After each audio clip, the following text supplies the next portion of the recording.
Okay, simulan na natin. Based sa mga materyales na pinadala mo, may isang tanong na parang pundasyon ng lahat.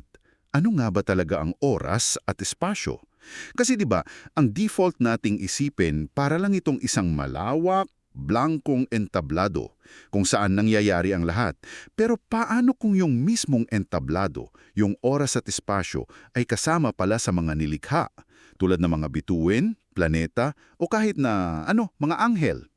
Yan yung susubukan nating busiin ngayon.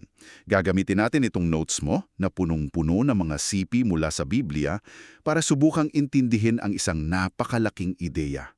Itong konsepto ng isang Diyos na umiiral sa labas mismo ng oras at espasyo.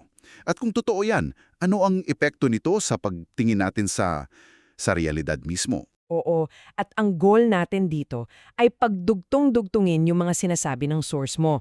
Parang nagbubuo tayo ng isang puzzle, kumbaga. Titingnan natin kung paano nito ipinipinta ang isang buong larawan kung saan lahat ng bagay, pati na yung mga bagay na darating, yung hinaharap, ay itinuturing ding mga nilikha. At kung ganoon nga, ano ang sinasabi nito tungkol sa kung sino ang Diyos at kung paano siya nakikipag-ugnayan sa sanlibutan? Ready ka na ba? Game. Sige, unahin natin ang pinaka-basic. Ayon sa source mo na sumisipi sa aklat ng mga awit sa Psalm 136, malinaw na ang mga langit at ang lupa. Nilika. Okay, madali yan. Gets natin.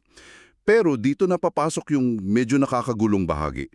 Kasi binanggit din sa aklat ng Roma sa chapter 8 na pati kamatayan, buhay, mga anghel at, heto na, ang kasalukuyang mga bagay o ang mga bagay na darating ay mga nilikha rin.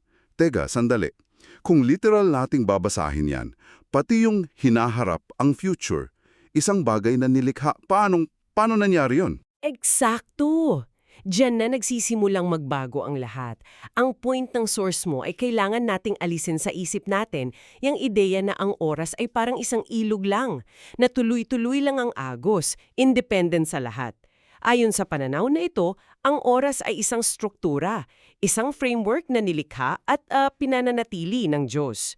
Sabi nga rito, ang isang bagay na wala pa ay maaari lamang umiral sa loob ng daloy ng oras. So, parang isang bahay, hindi pwedeng magkaroon ng gamit sa loob kung wala pa yung bahay mismo.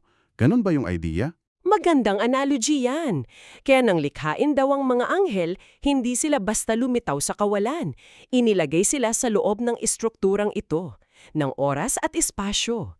Yung pagbabago nila mula sa wala patungo sa meron, kailangan ito ng temporal na daloy. Ah, okay. At para mas malinaw, idinidiin ng source mo na ang araw, buwan at mga bituin, hindi sila ang oras. Sila ay mga orasan lang. Mga panukat, mga markers, kumbaga, na ibinigay para sa atin. Ah, kaya pala sa Genesis may unong araw, ikalawang araw, bago pa man likhain yung araw sa ikaapat na araw. Dati iniisip ko paano yun. Pero kung yung araw ay orasan lang at hindi yung mismong oras, nagkakaroon na ng sense. Yun na nga, mayroon ng daloy, mayroon ng sukat, kahit wala pa yung pamilyar nating orasan sa langit, ang oras mismo ay nauna pa. Kung ang oras ay nilikha, edi ang manlilikha ay hindi saklaw nito. Dito pumapasok yung mga katagang gaya ng ako ang alpha at ang omega, ang simula at ang wakas. Paano yan? Paano yan ipinapaliwanag ng source? Ang paliwanag ay ang Diyos ay transcendente. Hindi lang siya nauna sa oras, umiiral siya sa isang paraan na yung konsepto ng nauna o mahuli hindi na applicable. Isipin mo na lang na hindi siya naglalakbay sa isang linya ng oras tulad natin. Sa halip, nakikita niya yung buong linya mula sa isang vantage point sa labas nito. Mula sa simula hanggang dulo, lahat ng sabay-sabay. Parang kung nanonood tayo ng parada, nakikita lang natin yung float na nasa dapat natin. Pero kung nasa helicopter ka sa taas, kita mo yung buong parada, mula sa pinakauna hanggang sa pinakahuli, all at once. Perpektong analogy. At yan ang sinusuportahan ng sinasabi sa Psalm 90. Sa iyong paningin, ang 1,000 taon ay parang kahapon na lumipas. Para sa kanya, ang hinaharap ay hindi isang posibilidad, isa itong katotohanan na umiiral na. Sinasabi nga mismo sa dokumento, sa paningin ng Diyos, ang hinaharap ay isang bagay na nangyari na. Sandali, hayaan nating lumubog yan saglit. Nangyari na. Hindi mangyayari pa lang. Ang laking pagbabago sa pananaw niyan. So, hindi siya naghihintay kung ano ang mangyayari bukas kasi para sa kanya, yung bukas ay ngayon din. Ganun na nga. At dyan papasok yung susunod na at marahil pinakamabigat na konsepto. Dito na nagiging komplikado, no? Kung alam na ng Diyos ang lahat, pati yung mga desisyon natin. Anong nangyari sa free will natin? Sa malayang pagpili? Kasi may isang napakatapang na pahayag dyan sa source mo. Tama. Yan yung pinaka-challenging na ideya rito. Hindi lang ito foreknowledge o paunang kaalaman. Ito ay parang for-creation ng bawat desisyon. At dito, oo, napakatapang ng sinasabi ng source mo. Ang sabi, alam na ng Diyos ang bawat pagpili ng bawat nilikha bago pa man sila likhain. Wow! At hindi lang yon, sinasabi pa na kung sakaling ibang desisyon ang gagawin ng isang tao, halimbawa, kung si Judas ay nagpasya na hindi ipagkakanulo si Jesus, Ibang tao ang kanyang isisilang para gumanap sa papel na yon. ang bawat individual daw ay nilikha na may kaakibat na kaalaman na ang kanilang mga pagpili ay magiging ganito. Parang isang pelikula. Pero hindi lang niya alam yung script. Parang siya mismo ang nag-cast ng bawat aktor para sa bawat eksaktong role. Dahil alam na niya kung paano nila ito bibigkasin bago pa man mag-umpisa ang shooting. Ganun na nga ang paglalarawan. At para patunayan ito, ayon sa source, tiningnan niya yung mga propesiya sa aklat ni Daniel. Doon, may mga eksaktong numero. 1,209 na araw, 1,335 araw para sa mga partikular na kaganapan sa katapusan ng panahon. Para sa may akda, ang pagiging sobrang specific ng mga bilang na yan ay ebidensya. Hindi ito hula-hula. Blueprint ito ng isang kwentong nakasulat na. So, kahit ang krus, hindi ito isang plan B nung nagkasala ang tao. Ayon sa teksto, hindi raw. Itinakda na ito bago pa man likhain ang mundo. Bahagi ito ng orihinal na disenyo. Alam na raw na mangyayari ang pagbagsak, kaya yung solusyon nakahanda na. Mula pa sa pinakaumpisa. Ang free will daw ay hindi yung kakayahang baguhin ang kwento, kundi yung pagpili na gampanan ang papel mo sa loob ng kwentong iyon. Napakabigat na ideya. Sobra. Okay, so kung ang oras ay isang entablado, ganon din ba ang espasyo para sa mas malalaking, kosmikong kaganapan? Kasi may isa pang detalye dyan sa source mo tungkol sa paglikha ng espasyo, di ba? Yung paghiwalay ng tubig sa itaas at tubig sa ilalim. Tama ka. Ang espasyo, ayon sa interpretasyong ito, ay hindi lang isang neutral na vacuum. Isa itong arena. Yung kalawakan o himpapawid sa gitna na tinawag ding langit, yan daw ang naging unang entablado. Entablado para saan? Dito gumagamit ang source mo ng isang partikular na pangalan na maaring hindi pamilyar sa lahat, Satanggurate. Ayon sa dokumento, ito ang pangalan ng entidad na tinutukoy sa aklat ng Efeso bilang ang prinsipe ng kapangyarihan sa himpapawid. Ah, okay. So yung prinsipe ng kapangyarihan sa himpapawid ay literal na nasa o nakakulong sa himpapawid na yon. Yan mismo ang interpretasyon. Yung himpapawid ay yung mismong nilikhang espasyo. At ayon sa narrative na binuo ng source mo, mula sa langit na yon, siya ay pinalayas, bumagsak sa lupa, pero hindi pa doon nagtatapos. Sa hinaharap daw, ayon sa aklat ng pahayag, magkakaroon ng laban sa langit.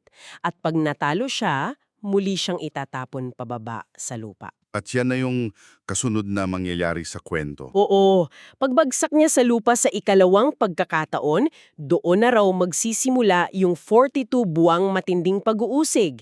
Gagamit siya ng 2 halimaw, isa mula sa dagat, isa mula sa lupa. Ang punto rito ay Mula sa unang rebelyon hanggang sa huling labanan, lahat ng espiritual na digmaang ito ay nagaganap sa loob ng mga hangganan ng nilikhang espasyo. Hindi ito nangyayari sa kung saang abstract na lugar lang. Meron itong itinakdang arena. Grabe. Okay, so tapos na ang paglikha. 6 days. At sa ikapitong araw, nagpahinga raw ang Diyos. Pero teka, kung nasa labas siya ng oras at hindi siya napapagod, anong ibig sabihin ng nagpahinga? Parang hindi na akma yung salita, di ba? Napakagandang tanong. At dito na nagtatagpo lahat ng pinag-usapan natin. Para sa atin na nasa loob ng oras, ang pahinga ay isang yugto. Dumarating ito pagkatapos ng trabaho, ang ikapitong araw ay kasunod ng unang 6. Pero kung iisipin natin, kung ang Diyos ay sabay na umiiral sa unang araw at sa ikapitong araw, Ibig sabihin, tapos na ang paglikha sa pananaw niya kahit nung unang araw pa lang. eksakto. Ang buong proseso, mula simula hanggang sa pagpapahinga, ay isang kompletong larawan na sa kanyang pananaw. Kaya ang konklusyon ng source mo ay radikal. Hindi lang siya nagpahinga sa isang araw, siya mismo ay ang pamamahinga. Siya ang Sabbath. Wow! Medyo malalim yan. Paki-unpack pa. Isipin mo ang isang karagatan. Pwede kang sumalok ng isang basong tubig. Yun ang isang araw ng pahinga, ang Sabbath day. May hangganan, may sukat. Pero ang sinasabi ng source mo, ang pagpasok sa kanyang kapahingahan ay parang pag-dive sa buong karagatan. Hindi ka na sinusukat ng oras, ikaw ay nasa loob na mismo ng estado ng walang hanggang kapayapaan, ng pagiging kumpleto. Ang kanyang pag-iral, ang mismong estado ng kapayapaan. Wow! Ibang-iba yan sa karaniwang pagtingin na ang Diyos ay nagpapahinga dahil napagod siya.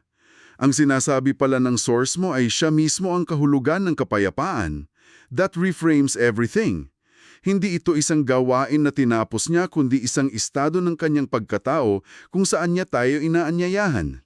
Yun na nga, ang pagpasok sa kanyang kapahingahan ay hindi lang pagtigil sa trabaho sa loob ng 24 hours. Ito ay pagpasok sa kanyang walang hanggang kalikasan na lampas sa pagod at sa pagdaan ng panahon. Grabe! So, kung lagumin natin ang buong paglalakbay na ito, mula sa pagtingin sa oras at spasyo bilang isang simpleng background, dinala tayo ng mga source mo sa isang universo na isang masalimuhot na struktura, isang entablado na may simula at may nagpapanatili. Ang bawat segundo, bawat pulgada ng universo ayon sa pananaw na ito ay isang nilikha na patuloy na sinusuportahan. Hindi ito basta andyan lang. At ang implikasyon niyan sa ating buhay ay napakalaki. Hindi lang tayo basta mga naglalakbay sa isang walang katapusang agos. Tayo ay mga character sa isang kwentong isinulat, sa isang entabladong itinayo para sa isang partikular na layunin. Kung ganoon, ang lahat ng ito ay nag-iiwan sa atin at sa iyo ng isang napakalaking tanong. At ito yon, kung ang bawat sandali ng iyong buhay, ang iyong nakaraan, kasalukuyan at hinaharap ay sabay-sabay na nakikita, kilala at itinakda ng isang nilalang na nasa labas ng oras. Paano nito binabago ang bigat at kahulugan ng bawat desisyon na ginagawa mo sa sandaling ito?